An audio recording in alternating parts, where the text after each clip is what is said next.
seorang pendeta Eropa berpura-pura mu'alaf menyusup ke dalam Islam dengan satu niat, menghancurkan dari dalam. Namun setiap malam, kamar mewahnya didatangi puluhan ular berbisa, bukan kebetulan, tapi hukuman gaib yang menuntut pengakuan. Bisakah ia menghentikan teror ini tanpa membongkar kebohongan terbesar hidupnya? Di jantung sebuah kota metropolis Eropa yang dingin, berdiri megah Katedral Saint Jerome. Dari mimbar yang dihiasi ukiran kayu ok kuno itulah, suara pendeta Alexius sering bergaung, memecah kesunyian khidmat dan menggantikannya dengan gemuruh retorika yang berapi-api. Alexius bukanlah pendeta biasa. Ia adalah ikon, seorang filsuf teologi dengan gelar-gelar prestisius dari universitas-universitas ternama. Wajahnya tampan dengan garis rahang tajam, matanya biru sedingin es yang memancarkan kecerdasan licik, dan rambut peraknya yang ditata rapi memberinya aura otoritas tak terbantahkan. Jemaat mencintainya, media massa mengkultuskannya. Khutbahnya bukan sekadar wejangan rohani, melainkan performance intelektual yang membius. Namun di balik persona religius yang sempurna itu, bersemayamlah kebencian yang dalam, terstruktur, dan terawat rapi terhadap agama lain, terutama Islam. Bagi Alexius, Islam bukanlah sekadar agama yang berbeda, melainkan ancaman eksistensial terhadap peradaban Barat yang ia yakini sebagai peradaban tunggal yang berhak berdiri tegak. Ia melihat pertumbuhan komunitas Muslim di Eropa sebagai invasi budaya yang sunyi. He foresaws dengan keyakinan yang hampir fanatik, bahwa tugasnya di dunia ini bukan hanya menyelamatkan domba-dombanya, melainkan secara aktif melucuti kekuatan agama pesaing. Khutbah yang menyerang, kritik terselubung mimbar kontroversi adalah julukan yang diberikan media padanya. Khutbah-khutbahnya seringkali dibungkus dengan kutipan filosofis kuno dan analisis historis yang brilian, namun intinya selalu mengarah pada satu hal: mendiskreditkan dogma dan praktik Islam. Ia tidak pernah menyerang secara vulgar. Serangan Alexius jauh lebih cerdas dan berbahaya. Ia coba memulai dengan topik universal, seperti kebutuhan manusia akan nalar dan logika murni. Kemudian ia akan menyisipkan kritik tajam, menyoroti praktik-praktik keagamaan di Islam yang dia anggap tidak rasional atau tidak sesuai zaman, seperti kewajiban berpuasa yang ia sebut sebagai pembatasan tubuh yang kuno, atau konsep hukum yang ia pandang primitif dan tidak manusiawi. Kita hidup di abad ke-21. Serunya suatu kali, suaranya meninggi, namun matanya tetap tajam, menusuk setiap individu di ruangan itu. Peradaban kita dibangun di atas pencerahan, di atas pemikiran bebas. Namun, di antara kita, masih ada kepercayaan yang menuntut pengikutnya untuk menutup mata terhadap sains dan menundukkan akal budi mereka pada narasi kuno yang penuh kontradiksi.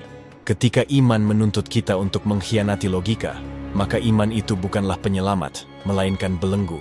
Meskipun ia tidak pernah menyebut Islam secara eksplisit dalam khutbahnya, para pengikutnya, dan terutama para kritikusnya, tahu persis apa yang ia maksud. Ia menggunakan istilah-istilah terselubung seperti ideologi Timur Tengah yang kaku, atau sistem kepercayaan abad pertengahan yang menolak adaptasi, obsesi, dan ambisi kehancuran kebencian. Alexius bukanlah emosi sesaat, itu adalah proyek ambisius. Ia telah menghabiskan bertahun-tahun mempelajari teologi, sejarah Islam, dan khususnya titik-titik lemah yang dapat dieksploitasi. Ia menganggap dirinya adalah benteng terakhir pertahanan peradaban. Ia tidak puas hanya berkhutbah dari mimbar. Ia menginginkan dampak nyata, kehancuran dari dalam. Ia sadar, serangan eksternal hanya akan memperkuat persatuan Muslim. Oleh karena itu, di ruang kerjanya yang dipenuhi buku-buku kuno dan manuskrip teologis, Alexius mulai merangkai rencana besar. Sebuah rencana yang sangat kotor, berani, dan membutuhkan pengorbanan personal yang ekstrim. Ia harus menjadi salah satu dari mereka. Untuk menghancurkan sebuah benteng, bisiknya pada malam yang sunyi, di hadapan peta demografi Islam Eropa yang terpampang di dinding, kita tidak bisa hanya menembak dari luar. Kita harus menyamar sebagai penjaga masuk ke dalam dan meledakannya dari inti. Dengan kecerdasan manipulatif dan kemampuan aktingnya yang luar biasa, Alexius yakin ia bisa meyakinkan dunia bahwa ia telah melihat cahaya menjadi mualaf yang taat. Begitu ia berada di dalam, ia akan menggunakan ilmunya untuk menyebarkan interpretasi sesat yang dirancang untuk memecah belah dan merusak ajaran Islam secara fundamental. Ambisi ini, yang lahir dari kebencian dan keangkuhan intelektual, menjadi tujuan hidup barunya. Ia siap mengorbankan identitasnya, reputasinya, bahkan jiwanya, demi mencapai kehancuran yang ia idam-idamkan. Setelah berminggu-minggu merenung di ruang kerjanya yang terisolasi, yang hanya diterangi cahaya temaram dari lampu meja perunggu, Alexius akhirnya merumuskan The Grand Plan. Ia menamai proyek rahasianya ini dengan nama sandi, Operation Trojan Horse. Rencana ini didasarkan pada keyakinannya yang mendalam bahwa serangan eksternal hanya akan menciptakan martir dan memperkuat solidaritas. Untuk menghancurkan sebuah kepercayaan, seseorang harus menanam benih keraguan dan perpecahan di dalam strukturnya. Ia duduk di depan papan tulis besar, bukan untuk mencatat kutipan teologis, melainkan untuk membuat diagram alir intelijen. Alexius telah menyusun profil psikologis komunitas Muslim Eropa. Mereka sangat menghargai keindahan konversi, mualaf, terutama jika datang dari tokoh intelektual atau figur religius yang dihormati. Itulah celah pertamanya. Mereka akan melihatku sebagai kemenangan besar, gumam Alexius, mengetuk-ngetuk spidol di bibirnya. Mereka akan terlalu sibuk merayakan cahaya yang aku temukan, sehingga mereka lupa memeriksa kegelapan yang aku bawa. Rencana ini menuntutnya untuk menanggalkan identitasnya sejenak, sebuah pengorbanan yang pahit bagi ego besarnya. Namun, demi ambisi yang lebih besar, ia rela bermain peran. Persiapan intelektual dan identitas baru persiapan Alexius dilakukan secara teliti. Ia harus menjadi seorang Muslim yang lebih sempurna daripada Muslim lainnya di mata publik. Selama 6 bulan, Alexius mengunci diri, menenggelamkan diri dalam studi intensif. Ia bukan hanya membaca Al-Quran dan hadits, tetapi juga menelaah tafsir-tafsir kontemporer, fikih, hukum Islam, dan sejarah perpecahan sekte. Fokus utamanya bukan untuk memahami esensi ajaran, melainkan untuk mencari titik kerentanan, ayat-ayat yang dapat disalahartikan, hadits yang multitafsir, dan isu-isu sosial politik yang menjadi sumber perdebatan di kalangan internal. Ia membangun bank data berupa argumen-argumen yang akan ia gunakan nanti untuk menyuntikkan racun skeptisisme. Yang paling krusial adalah pemilihan nama Muslim palsunya. Ia tidak boleh memilih nama yang terlalu umum atau nama yang terlalu asing. Setelah pertimbangan matang, ia memilih nama Amir. Nama yang terdengar Arab klasik, memiliki arti pangeran atau pemimpin, tetapi itu cukup umum sehingga tidak menarik perhatian berlebihan. Nama ini memberikan lapisan kekuasaan terselubung yang sesuai dengan ambisinya. Pendeta Alexius telah mati, katanya pada pantulannya sendiri, melihat mata birunya yang kini harus belajar memancarkan ketenangan spiritual, bukan kecerdasan provokatif.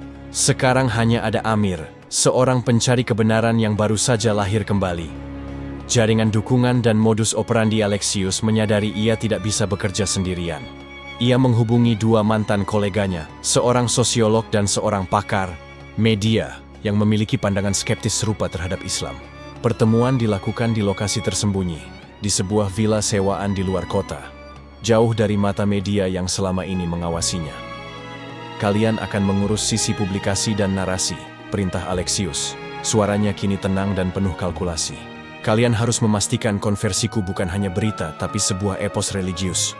Tekankan pertentangan batin, pengorbanan yang kubuat.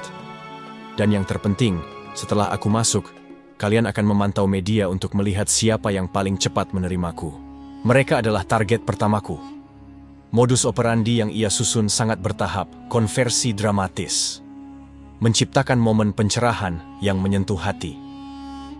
Fase ta'aruf, mengenal.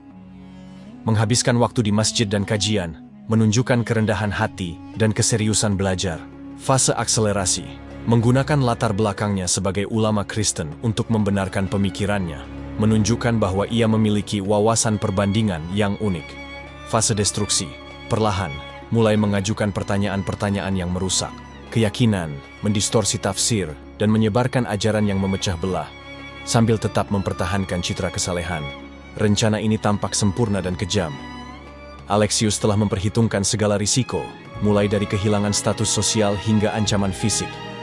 Namun, ia tidak memperhitungkan adanya kekuatan yang lebih besar, di luar jangkauan logika dan kalkulasi intelektualnya, yang akan segera memberinya pelajaran yang jauh lebih mendalam dan mengerikan.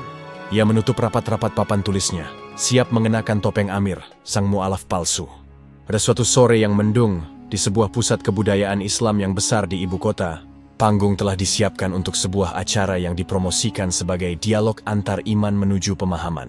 Namun, semua orang yang hadir, termasuk puluhan jurnalis dari media lokal dan internasional, tahu bahwa acara itu hanyalah setup untuk sebuah pengumuman besar. Mereka menunggu pendeta Alexius. Alexius memasuki aula, mengenakan setelan jas abu-abu yang elegan, namun wajahnya dibuat tampak lelah, seolah menanggung beban pertempuran spiritual yang panjang. Ia naik ke podium, disambut sorak-sorai dan tepuk tangan yang campur aduk antara jemaatnya yang khawatir dan komunitas muslim yang penuh harap. Ia memulai pidatonya dengan narasi yang telah ia latih hingga sempurna. Kisah pergulatan intelektualnya selama bertahun-tahun, keraguan yang mulai menggerogoti keyakinan lamanya, dan pencarian itu tanpa hentikan kebenaran absolut. Ia berbicara tentang bagaimana studi mendalamnya terhadap Islam, yang awalnya diniatkan untuk tujuan kritik, justru membawanya pada penemuan yang mengejutkan.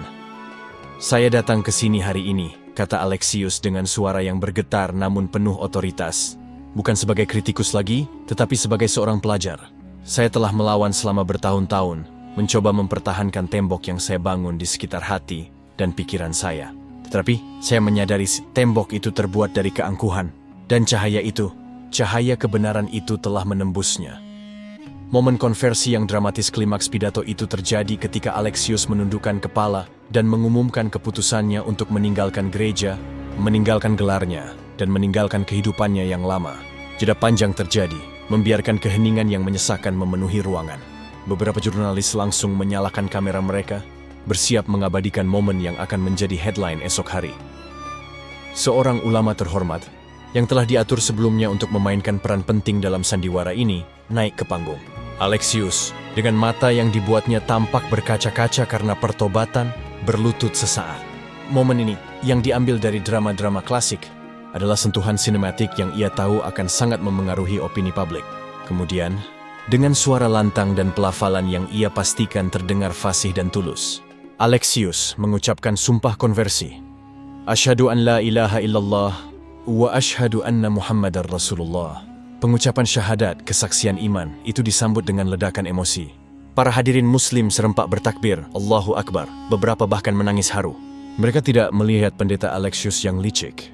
Mereka melihat Amir, seorang intelektual hebat yang telah mengorbankan segalanya demi kebenaran. Sebuah kemenangan spiritual yang fantastis. Gelombang simpati dan kepercayaan instan reaksi media segera menjadi euforia. Kisah pendeta tersohor memeluk Islam mendominasi berita utama. Media muslim merayakannya sebagai keajaiban abad ini, sementara media barat terbagi antara kekhawatiran dan rasa ingin tahu. Alexius, kini Amir, dikerumuni. Ia menerima peluang hangat, ucapan selamat, dan undangan tak terhitung jumlahnya.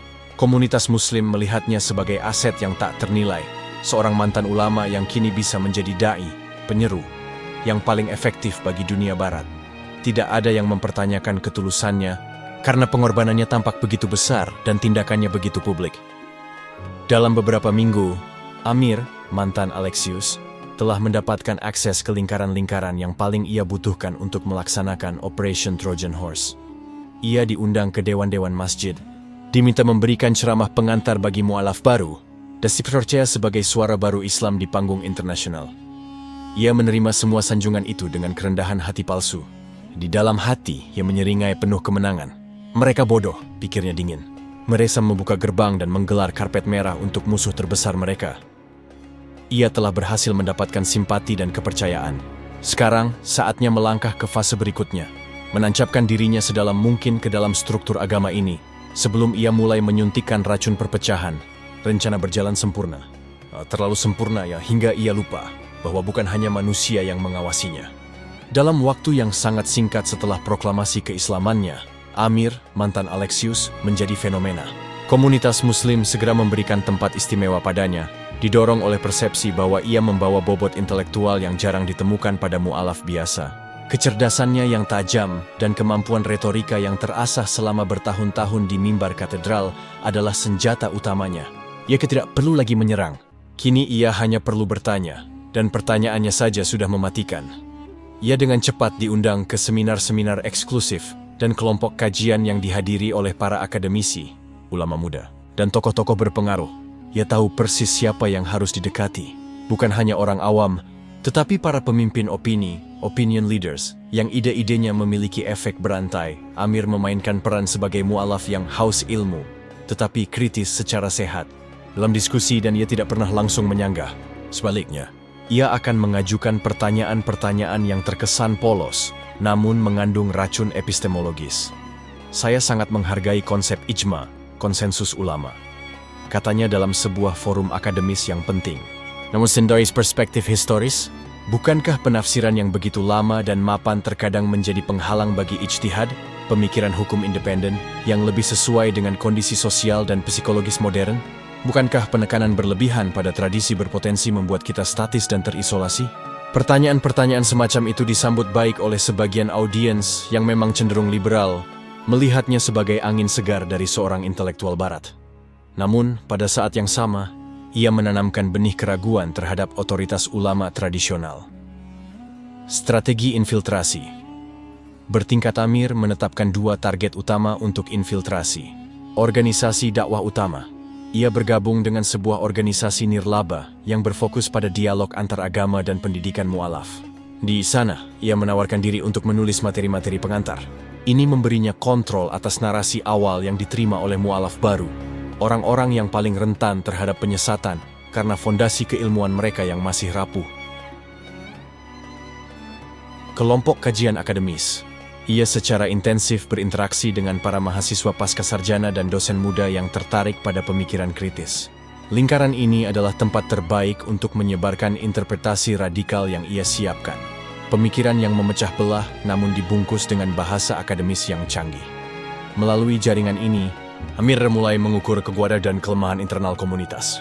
Ia mengidentifikasi kelompok-kelompok yang sudah memiliki kecenderungan skeptis atau hiperrasionalis, menjadikannya sasaran empuk untuk ide-ide sesatnya.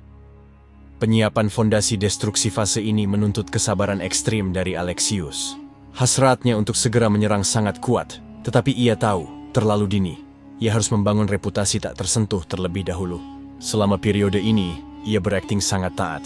Sholat di barisan depan, melakukan puasa sunnah, dan menunjukkan kemurahan hati yang berlebihan. Di balik layar, ia sedang menyusun materi utamanya yang ia sebut Manifesto Pemurnian. Ini adalah serangkaian interpretasi distorsif yang ia rancang untuk merusak 3 pilar utama. Kenabian Muhammad dengan meragukan transmisi hadits, otoritas Al-Quran dengan menuntut kontekstualisasi yang ekstrem hingga mendistorsi makna, dan praktik ritual dengan menganggapnya simbolisme yang bisa diabaikan. Amir telah mendapatkan posisi yang kokoh. Riyaz adalah Amir, sang pemimpin intelektual yang baru ditemukan, dan bukan lagi Alexius, sang musuh, yang kini memiliki mimbar, jemaat, dan yang paling penting, kepercayaan. Waktunya belum tiba, ia mengingatkan dirinya setiap malam, saat ia diam-diam membuka kembali buku-buku teologi Kristen yang ia sembunyikan. Tunggu hingga mereka memujaku sebagai pahlawan. Baru kemudian, aku akan menghancurkan apa yang mereka percayai dari dalam. Dengan fondasi yang telah dibangun dengan kecurangan dan kebohongan, Amir kini hanya tinggal menunggu momen peluncuran serangannya. Ia telah berhasil masuk ke benteng. Setelah berminggu-minggu membangun citra sebagai mualaf yang rendah hati dan cerdas, Amir merasa waktunya telah tiba. Ia diundang untuk berbicara dalam sebuah konferensi tingkat universitas mengenai Islam dan tantangan modernitas.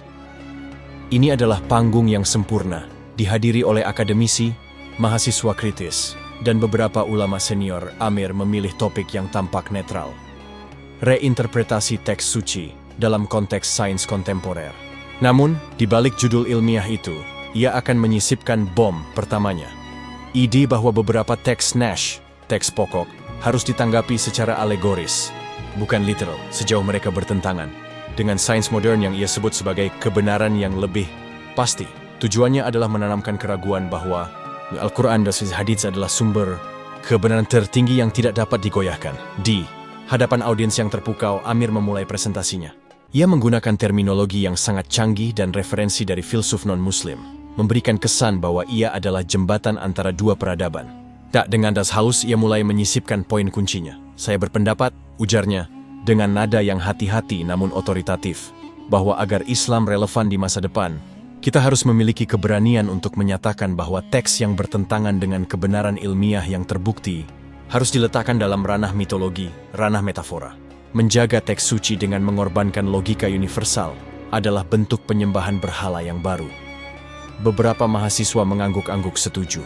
Ia melihat senyum tipis di wajah beberapa akademisi yang condong pada pemikiran liberal. Rencananya tampak berhasil. Sampai saat itu, ia belum menyebutkan teks tertentu, hanya menyebarkan filosofi. Kemunculan Ustaz Khalid sesi tanya jawab dimulai. Saat Amir bersiap menerima pujian atau pertanyaan yang mudah dibantah, tangannya terangkat di barisan belakang. Sosok yang mengajukan pertanyaan adalah Ustaz Khalid.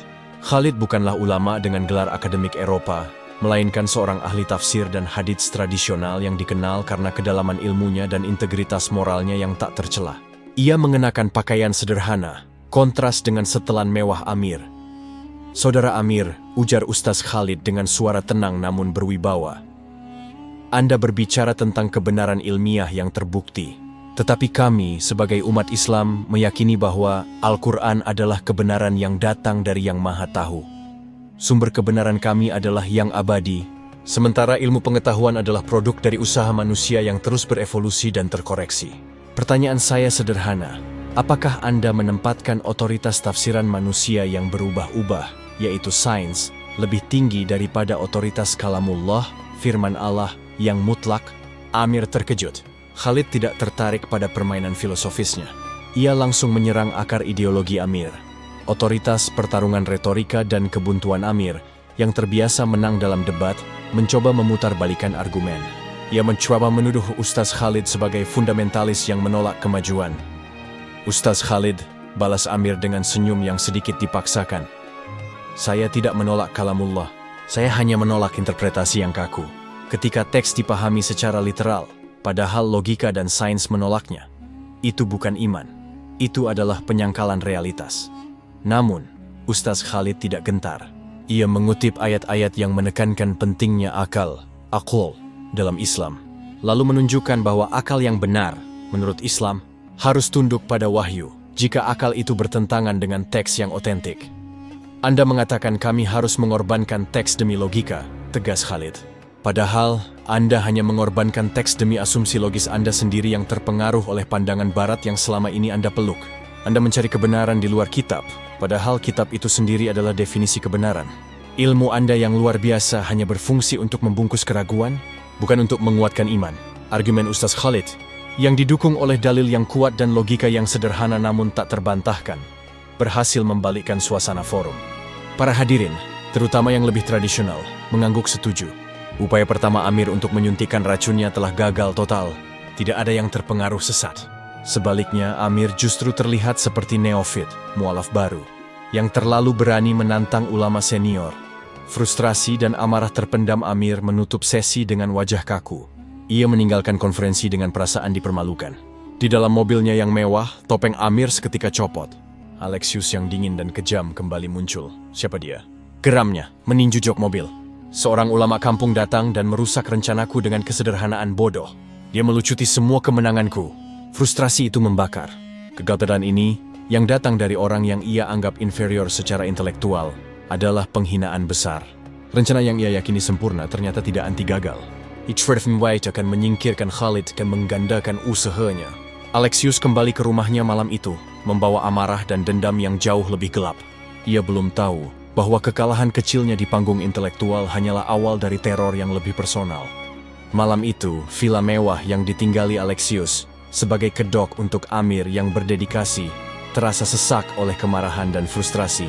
Alexius menghabiskan berjam-jam mondar-mandir di ruang tamunya, meminum brandy yang ia sembunyikan dengan cermat. Ia merasa terhina. Kegagalan di hadapan Ustaz Khalid terasa lebih menyakitkan daripada 1000 serangan dari lawan non-muslim. "Khalid," gerutu Alexius, menyebut nama itu dengan jijik. "Skres dogmatis kroderan. Dia menghancurkan logika canggihku hanya dengan mengutip kitab. Aku harusnya lebih cerdik." Ia mulai merancang strategi baru, serangan yang lebih personal terhadap otoritas Khalid. Namun pikiran tentang rencana barunya terganggu oleh kegelisahan yang aneh. Sejak ia memulai penyamaran ini, ia merasa seperti ada beban spiritual yang menindihnya. Rasa kotor yang tak bisa dihilangkan oleh mandi air hangat termewah sekalipun. Ia mengabaikannya, menganggapnya hanya stres pasca konflik. Sekitar pukul 2 dini hari, Alexius akhirnya merebahkan diri di tempat tidur king size-nya. Ia mematikan lampu, meninggalkan kamarnya dalam kegelapan absolut yang hanya ditemani suara Aceh yang mendesis perlahan. Pikiran-pikiran penuh dendam segera menyeretnya ke alam bawah sadar. Suara yang membangunkan beberapa jam kemudian, ia tiba-tiba tersentak bangun. Bukan karena mimpi buruk, melainkan karena suara. Sebuah suara yang sangat dekat, asing, dan mematikan. Desisan awalnya, ia berpikir itu adalah halusinasi akibat kelelahan. Tapi suara itu terdengar lagi lebih jelas. Shh. Itu bukan suara mekanis AC, itu adalah suara organik, reptil. Jantung Alexius mulai berdetak kencang. Ia merentangkan tangannya perlahan di atas kasur, mencari ponselnya. Kamar itu terlalu gelap. Ia merasa takut, sebuah emosi yang jarang ia rasakan. Sebagai seorang manipulator ulung, Alexius terbiasa mengendalikan rasa takut. Ia tidak terbiasa dikuasai olehnya. Saat tangannya meraba-raba, ia merasakan sesuatu yang dingin, bersisik, dan bergerak. Bukan hanya dingin, tapi juga berat, melingkar. Sensasi itu sontak membuatnya tersentak, seluruh tubuhnya menegang. Dalam hitungan detik, ia tahu persis apa yang ada di kasurnya. Konfrontasi di kegelapan dengan adrenalin yang memuncak, Alexius menjerit pelan dan langsung melompat dari tempat tidur, kakinya mendarat di lantai kayu yang dingin. Ia segera meraba dinding dan menyalakan lampu kamar.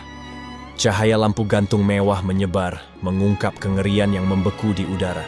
Di tengah kasur putih bersihnya, melingkar santai dengan kepala terangkat dan lidah menjulur, adalah seekor ular kobra berukuran besar, dengan tudung yang mengembang penuh ancaman.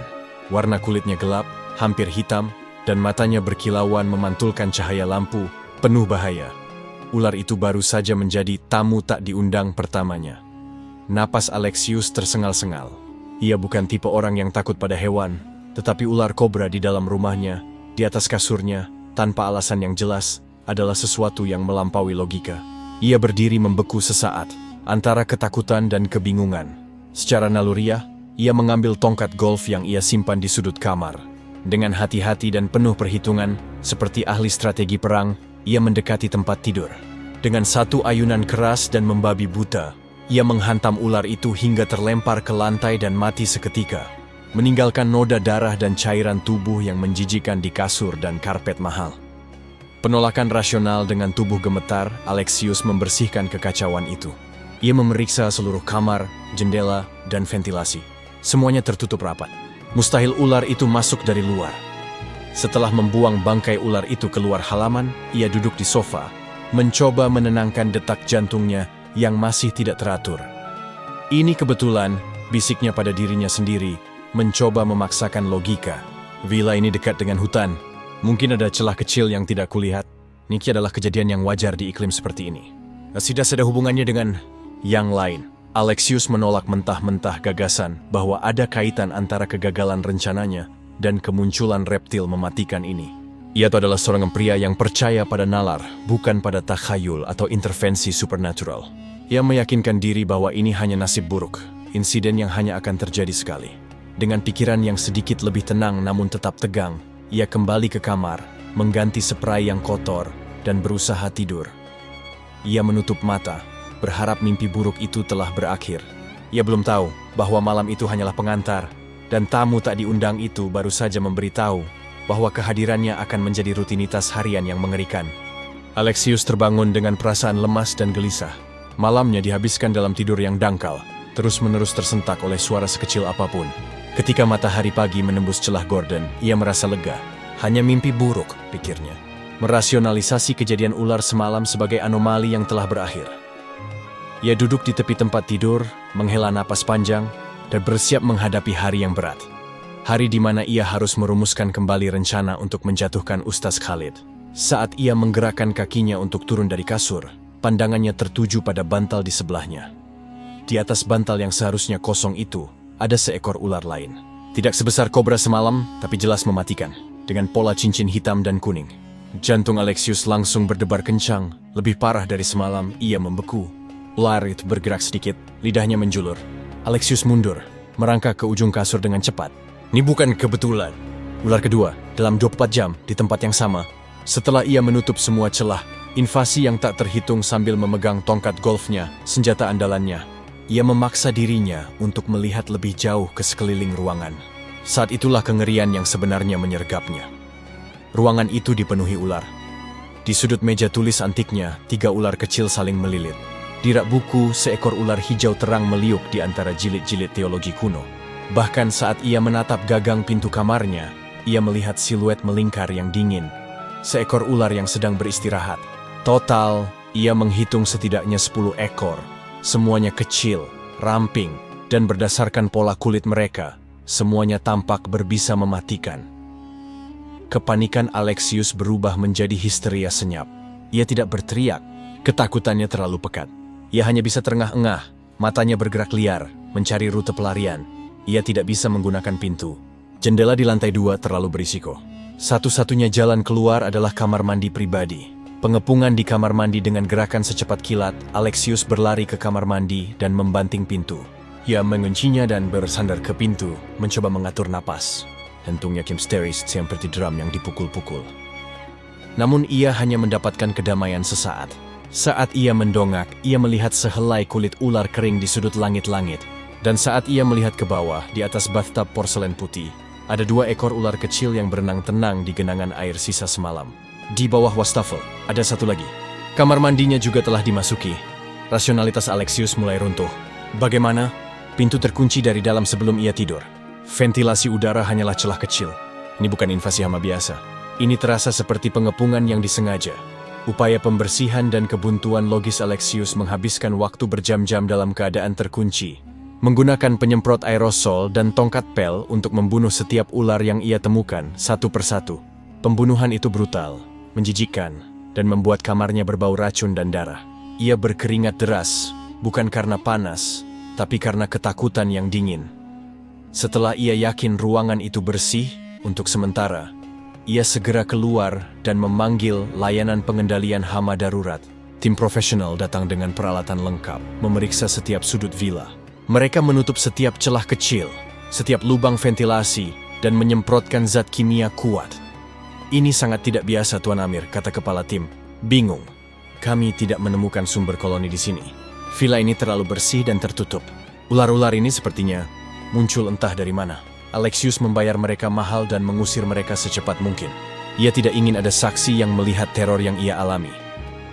Malam harinya, Alexius duduk di ruang tamu, bersenjatakan pemukul bisbol, pistol air bertekanan tinggi, dan senter yang menyala terang.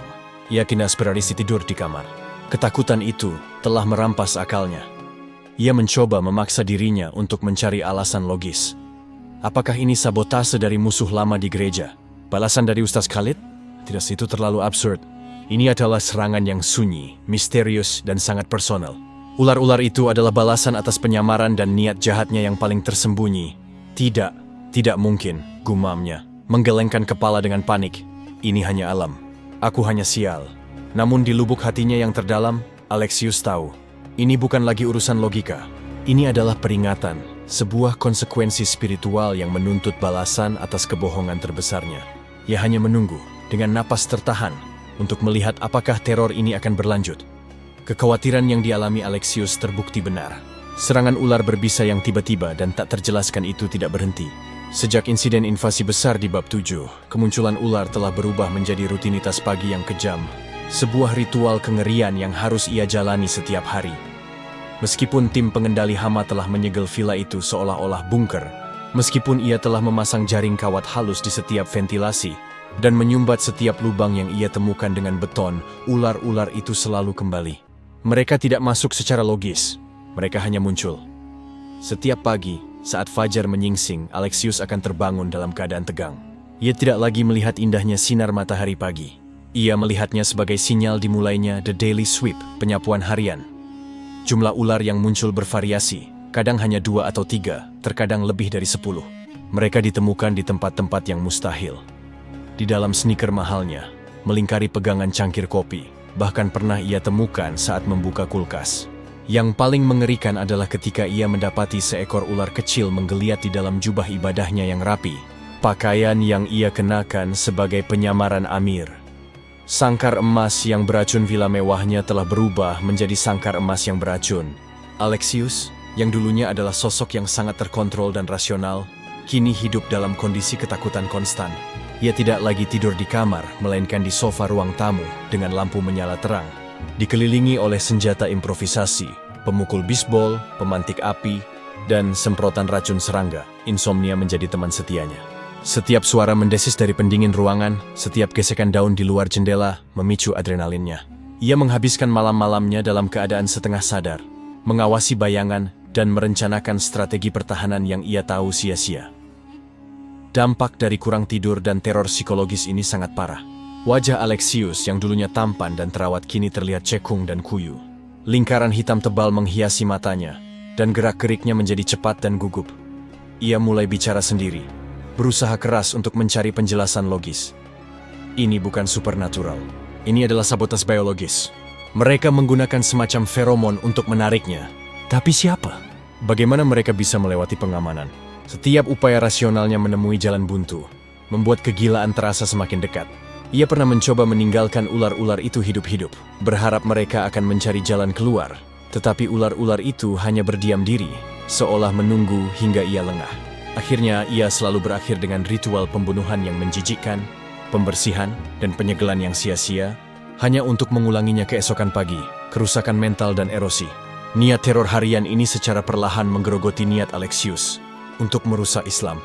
Energi yang ia butuhkan untuk merencanakan plot liciknya kini habis terkuras hanya untuk bertahan hidup dari serangan ular. Topeng Amir semakin sulit dipertahankan. Saat ia harus bertemu dengan komunitas muslim, ia terlihat gugup, sering melihat ke bawah lantai, dan gerak-geriknya cemas. Ia tidak lagi mampu mengeluarkan retorika yang memukau. Pidato-pidatonya menjadi pendek, terputus-putus, dan kurang fokus. Ia bahkan pernah membatalkan undangan ceramah penting dengan alasan mendadak. Alasannya yang sesungguhnya? Pagi itu, ia menemukan 3 ekor ular di dalam turban yang akan ia kenakan. Ia kini hidup dalam dualitas yang menyiksa. Di siang hari, ia adalah Amir, mualaf cerdas yang dicurigai sebagai neofit yang overambisius. Di malam hari, ia adalah Alexius yang ketakutan, seorang tahanan di rumahnya sendiri, dihukum oleh entitas tak kasat mata melalui perantara reptil berbisa. Ketakutan itu kini lebih kuat daripada kebenciannya. Ia mulai bertanya-tanya, apakah teror ini adalah peringatan ilahi, balasan langsung atas kebohongan syahadatnya. Meskipun ia mencoba menolak keyakinan itu dengan sekuat tenaga, kehadiran ular-ular yang tak terhindarkan itu terus memaksa pikirannya ke arah pengakuan spiritual yang menakutkan. Teror harian yang disebabkan oleh invasi ular berbisa telah merenggut bukan hanya ketenangan Alexius, tetapi juga persona Amir yang telah ia bangun dengan cermat. Seminggu setelah serangan besar pertama, penampilan fisik Alexius telah meluruh dari pendeta karismatik menjadi seorang pria yang terlihat tersiksa. Ia berhenti merawat dirinya. Pakaian-pakaian muslimnya yang semula rapi kini terlihat kusut. Ia sering lupa bercukur, dan mata birunya yang dulunya tajam kini selalu merah dan berair karena kurang tidur kronis. Gerak-geriknya tak lagi elegan. Ia gelisah, sering menggaruk-garuk lengannya, dan secara kompulsif melihat ke bawah atau ke sudut ruangan, seolah mencari ancaman yang tersembunyi. Kondisi ini segera memicu bisik-bisik di komunitas. Amir, sang mualaf jenius yang diharapkan menjadi panutan, kini terlihat seperti orang yang sakit parah atau gila. Mimbar yang terguncang kerusakan paling signifikan terjadi pada retorikanya.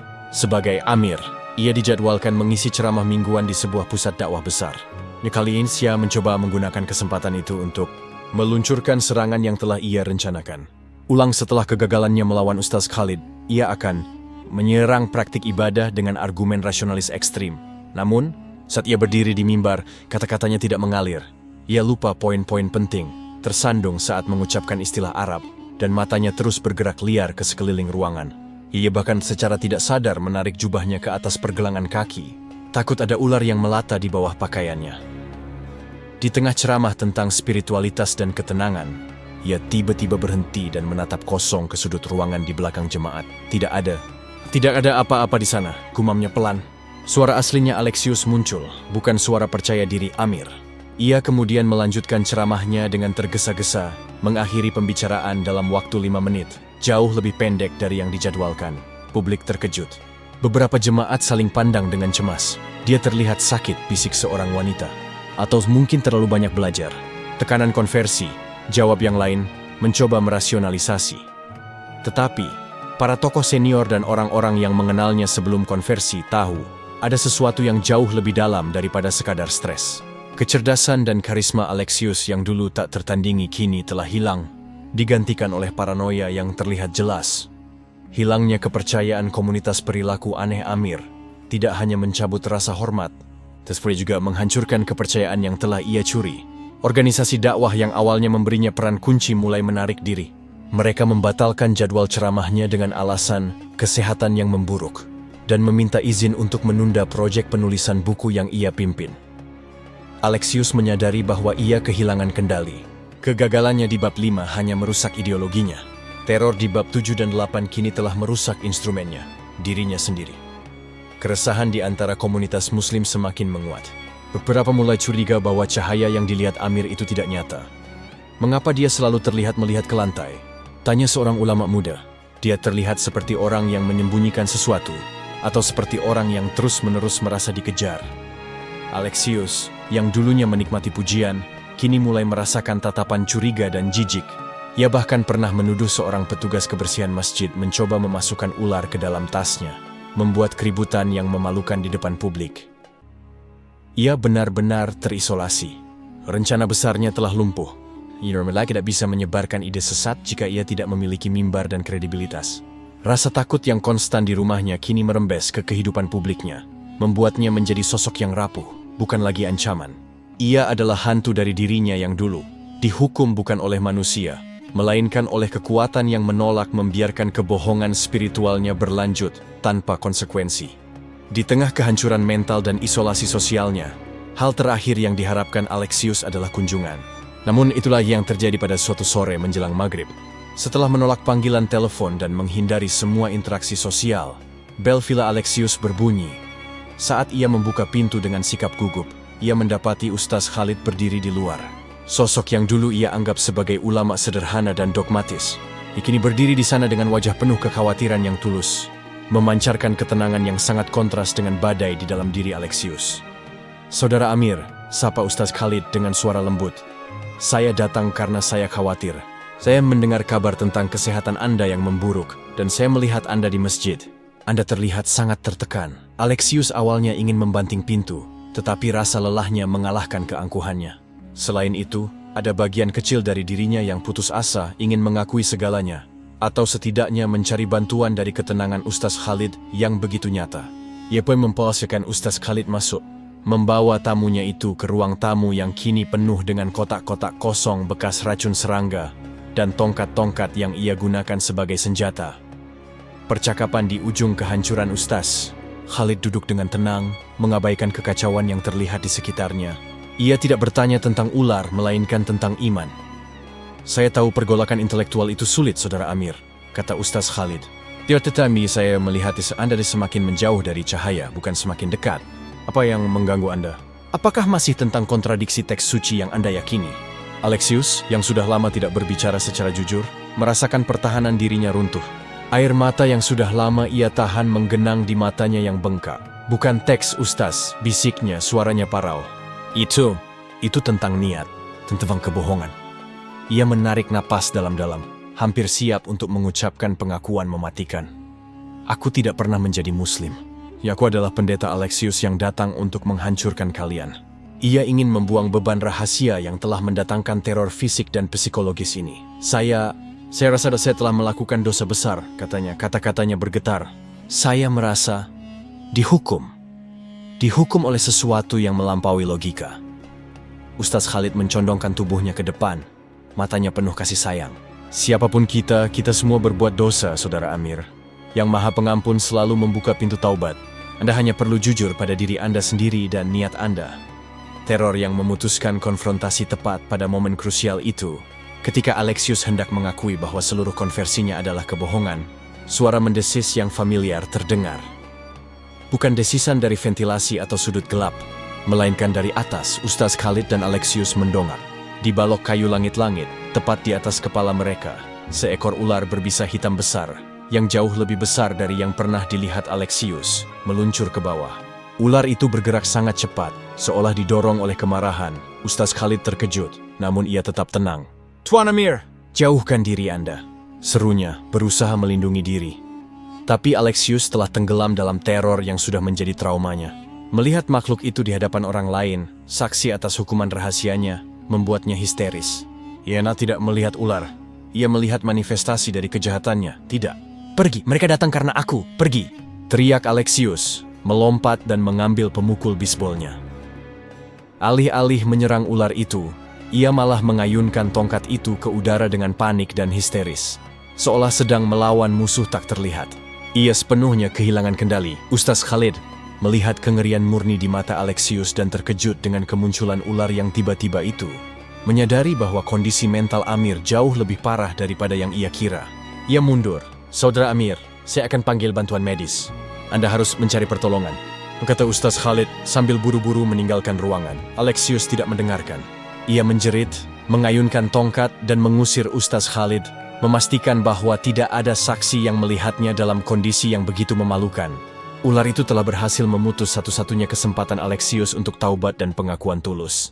Ia ditinggalkan sendirian lagi di tengah kekacauan, dengan ular itu sebagai penjaga rahasia kebohongannya. Setelah histeria pengusiran Ustaz Khalid, Alexius terpuruk pada titik nadir. Ia bersusladets membunuh ular terakhir yang muncul, namun kemenangan kecil itu terasa hampa. Ular itu telah menyelesaikan tugasnya, memutus jalur penyelamat terakhir bagi Alexius. Teror fisik telah menjadi teror mental yang tak tertahankan. Ia menyadari satu hal dengan kejelasan yang brutal. Hukuman ini tidak akan berhenti selama ia masih mempertahankan kebohongan mendasarnya. Ketakutan kini jauh melampaui kebencian dan ambisinya. Ia minta lagi berdui dengan The Grand Plan, atau pemerusak Islam. Ia hanya ingin ular-ular itu pergi. Ia ingin tidur nyenyak. Ia ingin kewarasannya kembali. "Cukup," bisiknya pada dirinya sendiri, suaranya kering dan serak. "Aku menyerah. Aku tidak bisa melawan ini." Ia mencapai titik kehancuran total. Ia tahu bahwa satu-satunya cara untuk menghentikan siksaan yang melampaui nalar ini adalah dengan melepaskan identitas Amir secara keseluruhan, penarikan diri yang mencolok keputusan. Itu segera diwujudkan dalam tindakan yang drastis. Alexius memulai penarikan diri secara terang-terangan dan tiba-tiba dari komunitas Muslim. Pertama, ia berhenti menghadiri salat berjemaah di masjid, padahal sebelumnya ia selalu berada di barisan terdepan. Ketika imam di masjid menelepon untuk bertanya, Alexius hanya memberikan jawaban yang dingin dan tidak jelas tentang kebutuhan untuk meditasi yang lebih pribadi. Kedua, ia membatalkan semua jadwal ceramah dan pertemuan organisasinya secara permanen. Ia mengirimkan email singkat, mengatakan bahwa ia harus menyelesaikan masalah pribadi yang mendesak. Ia bahkan tidak repot-repot mencari alasan yang masuk akal, tidak hanya ingin pergi.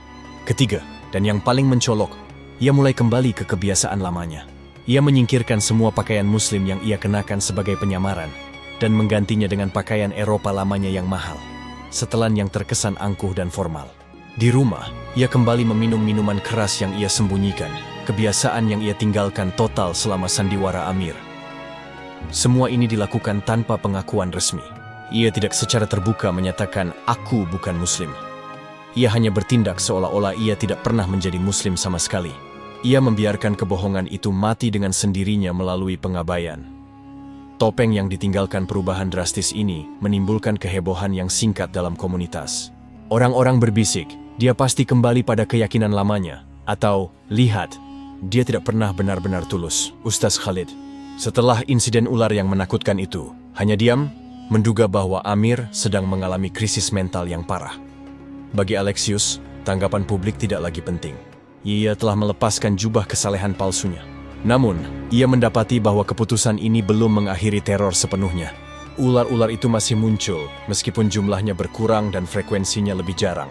Mereka seolah-olah masih menunggu, mengamati, dan menuntut harga terakhir. Sebuah pengakuan penuh dan tulus.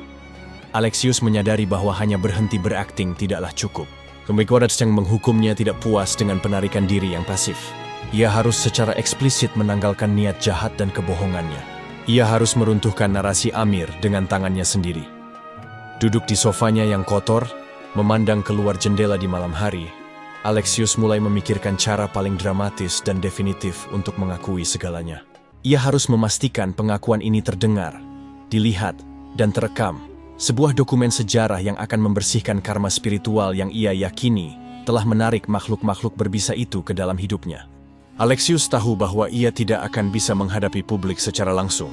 Kehancuran mentalnya dan ketakutan akan serangan ular yang mendadak membuatnya tidak mungkin tampil di mimbar. Ia memilih cara modern yang definitif, sebuah rekaman video. Ia menyiapkan kameranya di ruang tamu yang kini berantakan, dikelilingi oleh tumpukan barang yang ia abaikan, dan bekas-bekas racun yang tidak hilang. Wajahnya yang kuyu, matanya yang cekung, dan tangannya yang gemetar memberikan kesaksian bisu tentang penyiksaan yang ia alami. Ia menanggalkan kemejanya, memperlihatkan beberapa bekas gigitan kecil yang ia dapatkan saat teror berada di puncaknya, sebagai bukti nyata. Ia tidak lagi berbicara sebagai Amir atau pendeta Alexius yang arogan, tetapi sebagai seorang pria yang jiwanya telah remuk. "Nama saya Alexius," ia memulai, suaranya kering, tanpa nada retorika yang berapi-api seperti dulu. "Dan saya merekam ini sebagai pengakuan penuh dan penyesalan mendalam atas kebohongan spiritual terburuk dalam hidup saya." Alexius kemudian merinci the grand plan dari awal. Bagaimana ia merancang konversi palsunya untuk mendapatkan akses, tujuannya untuk merusak ajaran Islam dari dalam, dan bagaimana ia memilih nama Amir sebagai alat manipulasi. Ia secara jujur mengakui bahwa syahadat yang ia ucapkan adalah dusta yang bertujuan murni destruktif. "Aku berpura-pura menjadi seorang pencari kebenaran, padahal aku adalah agen kehancuran," katanya. Air mata akhirnya mengalir di pipinya. "Aku melihat kalian sebagai target, bukan sebagai saudara. Aku merencanakan kerusakan yang disengaja dan sistematis terhadap keyakinan yang kalian cintai." Ia juga menyertakan pengakuannya tentang fenomena ular. Ia tidak mencoba merasionalisasikannya. Ia menyatakannya sebagai fakta, sebagai hukuman yang tak dapat dijelaskan. "Segera setelah aku mengucapkan dusta itu," lanjutnya, menunjuk ke sudut ruangan dengan tangan gemetar, "kekuatan yang tak ku ketahui mulai menghukumku.